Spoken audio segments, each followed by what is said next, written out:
Danes pa raziskujem malo manj znane poti po Pohorju, po Hočkem Pohorju. Za izhodišče sem izbral nekdanjo gostilno Rečnik tule v reki nad Hočami. Pravzaprav me je povabil Andrej Rečnik, ki danes organizira druženje, srečanje s svojimi prijatelji, s katerimi so dolga leta pripravljali progo za Zlato lisico tu na Pohorju. Pridejo pa tudi njihovi kolegi iz Kranjske Gore, ki pripravljajo progo za pokal Vitranc. Andrej je sicer nekdanji alpski smučar. Tule je njegov lesen kip oziroma skulpture. Vedno je pri njemu zanimivo, dobro se je in sprejme z lepo besedo. Najprej je moj cilj slap skalca, kakšni 2 uri vzpona. Lahko parkirajo, vendar naj pustijo parkirišče tako, kot so ga našli. V poletnem času oddajamo sobe, pa se vedno dogaja kaj v zvezi s smučarijo, pa se dobimo tudi, tako da je pestro to pri nas.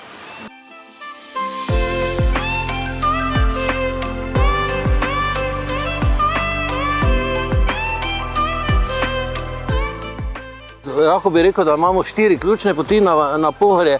Glavna je ta obstoječa planinska pot, ki je že od nekdaj zmarkirana. Kasneje pa sem se dogovoril z določenimi lastniki zemljišč tukaj po Pohorju, da so mi dovolili, da smo lahko še z druge strani prišli na ali pa s Pohorja. Sam pohod na Pohorje je raznolik, praktično v 4 oblikah.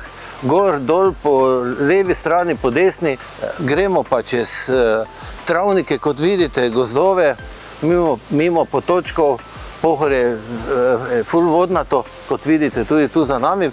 Teče potok reka in tu je, ta vas je tudi včasih imenovala reka Pohorje. Še zdaj jo imamo za orientacijo pod reka. Ta vas je dobro ime po tem potoku, ki izvira na samem rečkem vrhu. To je najvišji del tega mariborskega dela na 1135 metrih. Višji je samo potem Sedovec, ki gre proti Arehu, pa sam Areh Ruška koča 1250 in pa kasneje Žigartov vrh 1320 metrov.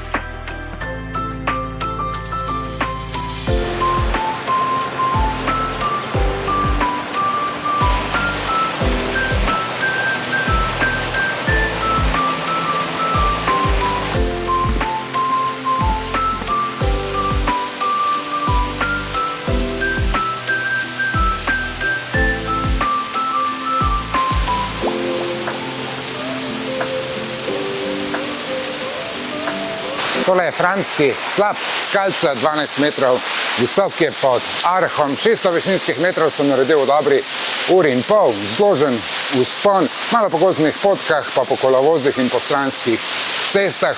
Nedaleč nad slapom je tudi Mariborska koča. Turo se lahko nadaljuje vse do Belvija.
Na tej strani pa imamo zanimivo cerkvico Bolfen, ki je bila zanimivo zgrajena kot prvo prenočitveno poslopje na Pohorju, ki je kasneje grof, ki je imel sedež v Limbuški župniji, jo preuredil v cerkev. Zdaj je v cerkvi včasih se dogajajo kakšne razstave, ampak je tudi bolj poredko.